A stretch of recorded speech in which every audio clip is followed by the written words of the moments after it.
Tapi lama-lama udah gak sanggup, Po. Semuanya berat banget, Po. Lah, nggak sanggup gimana, Leha?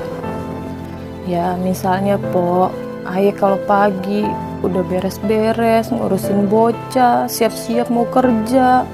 Belum mikirin lagi kalau ada tagihan, kan Ayah, Po, yang bayar sendiri. Paham deh, sekarang gua. Sekarang gimana kalau kita curhat ke Bu Rete? Biasanya tuh Bu Rete banyak ID. Nah bener tuh, Bu Rete kan banyak si Adi. ID.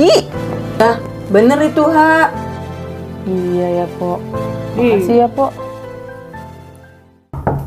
Assalamualaikum. Waalaikumsalam. Lu pada masuk. Gimana? Ada yang bisa saya bantu, Deh, Leha?